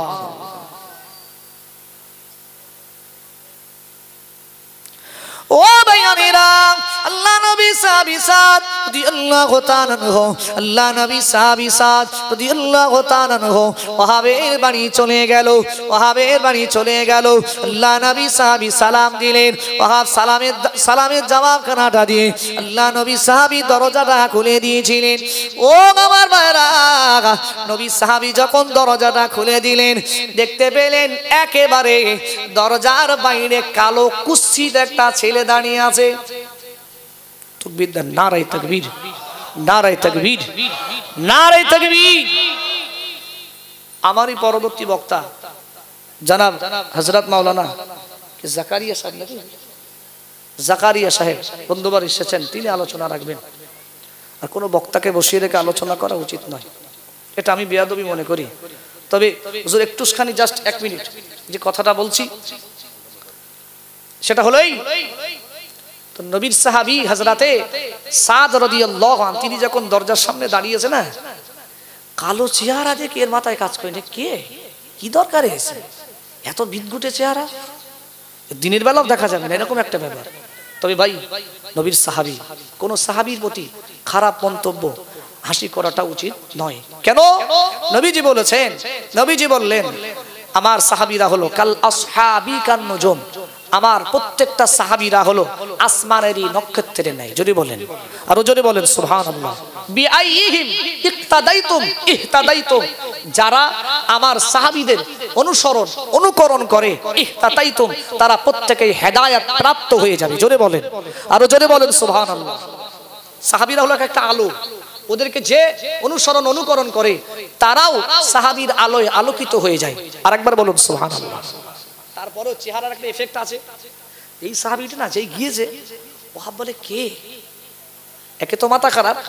তখন সাদ রাদিয়াল্লাহু তিনি এই কথাটা ব্যক্ত করছেন কি, যে আপনার মেয়ের সাথে নবীজি আমার বিবাহের প্রস্তাব পাঠিয়েছে। যেই বলেছে না, ওহাবের যেন স্বয়ং বাস পড়েছে মাথায়। হ্যাঁ, সারা মদিনার ভিতরে আমার মেয়ে সব থেকে সুন্দরী, আর তোমার মতন কুৎসিত চেহারা ছেলের সাথে নবীজি আমার মেয়ের বিবাহের প্রস্তাব দিয়েছে, তুমি কি চালাকির জায়গা পাও না, পালাও। অপমান করে তাড়িয়ে দিল। জি, এই দৃশ্যটা নবীর সাহাবী ওহাবের কন্যা তথা মদিনার সবথেকে সুন্দরী মেয়েটা এই দৃশ্যটা দেখছেন। এই নবীজি একজন সাহাবীকে আমার আব্বা অপমান করে তাড়িয়ে দিচ্ছেন। ও ভাইয়ানেরা, আল্লাহ নবীর ওই সাহাবীর কন্যাটা বলেছিলেন, ও আমার আব্বা, আপনি মনে রাখেন, আপনি যে ছেলেটাকে তাড়িয়ে দিয়েছেন, যে ছেলেটাকে অপমান করে তাড়িয়ে দিয়েছেন, ও আমার আব্বা মনে রাখো, আপনি নবীর ওই সাহাবীকে অপমান করেননি, বরঞ্চ আপনি আল্লাহর নবী বিশ্ব নবীকে অপমান করেছেন। কেন? সে নবীর প্রস্তাব নিয়ে এসেছে, নবীজি কথাটা বলে পাঠিয়েছেন, সে নিয়ে এসেছে। তুমি এই কথাটা প্রত্যাখ্যান করলে মানে তুমি নবীর সাহাবীকে অপমান করলে না, বরং রাসূলুল্লাহকে অপমান করলে। আর যারা রাসূলুল্লাহকে অপমান করে তাদের ঠিকানা জাহান্নাম ছাড়া আর কিছু হয়। নবীর সাহাবী বুঝে গেছেন, চলে গেলেন নবীজির দরবারে। যাই হোক ভাই, শর্টে নবীজির দরবারে গেলেন, গিয়ে নবীজি সাহাবী সাদ বসে আছেন। সাদ বলছেন, নবীজি আপনার এই প্রস্তাব ফের প্রত্যাখ্যান করেছে। নবীর সাহাবী ওহাব গেলেন, গিয়ে বলছেন, যেই বসেছেন, নবীজি বেয়াদবি ক্ষমা করুন, আমি বুঝতে পারিনি, আসলে চেহারাটা দেখে আমার মাথায় বাস পড়েছিল, আমি বুঝতে পারিনি এত সুন্দর মেয়ের সাথে বিয়ে দেবো, বাস পড়েছিল, এই জন্য ইয়া রাসূলুল্লাহ আপনি আমায় ক্ষমা করুন, আপনি আমায় মাফ করুন হুজুর, আমি এখনই আমার মেয়েটাকে আপনার সাহাবীর সাদের সাথে বিয়ে দিয়ে দেবো। জোরে বলুন, আরো জোরে বলেন সুবহানাল্লাহ। জি, বিয়ে হবে, দেনমোহর ভাইটাল জিনিস। যে দেনমোহরটা আমরা মরণের সময়, মরণ হয়ে গেছে, জি কি আছে, স্বামী মরে গেছে, বউ বেঁচে গেছে, শিগগির ডাক, এটা বড় জিনিস বাকি, ভাইটাল কি হুজুর ডাক, দেনমোহরটা খুলতে হবে। এই ও দেনমোহর হয়, শালা কি জায়গা পাও না? 50 বছর ধরে সংসার করলে, 60 বছর ধরে সংসার করলে, জি তোমার পরিবারে 10টা সন্তান আসলো, 12টা সন্তান আসলো, তখন তোমার দেনমোহরের কথা মনে পড়েনি? যখন তোমার দেবটা সুটান লম্বা হয়ে গেছে, সব মাল তুমি জব্দ, তখন দেনমোহরের কথা মনে পড়েছে? জান্নাতের ভিতরে আদম আলাইহিস সালামকে জি আম্মাজান হাওয়ার সাথে বিয়ে দিয়েছিলেন, কিন্তু আদম আলাইহিস সালাম আম্মাজান হাওয়াকে টাচ করতে যাচ্ছেন, বিবি আকর্ষণ, আল্লাহ বলে হে আদম দাঁড়াও, এখনো না, টাচ করার আগে বলি আগে তোমার বিবির মোহরানা আদায় করো। তো আদম আলাইহিস সালাম বলছেন, আল্লাহ কি আদায় করবো, সব তো আপনার, আমার তো কিচ্ছু নেই, আমার শুধু হাত পা। আল্লাহ বললেন, আমার একজন নবী, আমার একজন হাবিব আছে, ওই হাবিব তথা নবী মুহাম্মদুর রাসূলুল্লাহ সাল্লাল্লাহু আলাইহি ওয়াসাল্লাম, ওই নবীর প্রতি 10টা বার তুমি দরুদ পাঠ করো। আমি আল্লাহ বলছি, এই 10টা বার দরুদটাই আজকে দিনে তোমার মোহরানা হবে। জোরে বলেন, আরো জোরে বলেন সুবহানাল্লাহ। তাহলে নবীর জন্য যদি মোহরানা ছাড়া বিবির গায়ে টাচ করা নিষেধ করেন, তাহলে আমাদের জন্য কি আল্লাহ নিষেধাজ্ঞা তুলে নিয়েছে? না জি ভাই, অনেক কথা, ঘটনাটা অনেক লম্বা, এই জন্য আমি এখানেই শেষ করছি, যেহেতু অনেকক্ষণ বসে আছে, এটা বড্ড বেয়াদবি। জি, ইতি বিক্ষিপ্ত যে আলোচনা আমি করেছি, আল্লাহ যদি আবার কখনো সুযোগ করে ইনশাআল্লাহ আবার আপনাদের খিদমতে কোরআন হাদিস উপস্থাপন করবে ইনশাআল্লাহ। তবে ভাই এতক্ষণ আলোচনা করলাম, আপনারা কেউ কষ্ট পেলেন? কেউ কষ্ট পেলেন? যদি কষ্ট পান, সন্তান মনে করে, বন্ধু মনে করে, ভাই মনে করে ক্ষমার নজরে দেখবেন, দোয়া করবেন। আল্লাহ যতদিন আমাকে বাঁচিয়ে রাখে দ্বীন ইসলামের খিদমত আল্লাহ বেশি বেশি করে যেন করার তৌফিক দেন। বলুন আমিন। আরো জোরে বলেন আমিন। যা বলেছি আপনারা যা শুনেছেন, আল্লাহ শোনা বলার থেকে বেশি বেশি আমল করে আল্লাহ আমাদের প্রত্যেককেই সঠিক রাস্তায় জীবন যাপন করার তৌফিক দেন। বলুন আমিন। আল্লাহ যেদিন আমাদের মরণ দেবে, আল্লাহ পাক যেন আমাদের মরণটা ঈমানের সহিত দেন। প্রত্যেকেই বলি আল্লাহুম্মা আমিন। আসুন একটু নবীর প্রতি সালাত ও সালাম পাঠ করে আমি বিদায় নেব। আসুন প্রত্যেকে একটু দাঁড়িয়ে যান, সামনের ফাঁকা জায়গাগুলো পূরণ করে নেন। নবী সালাম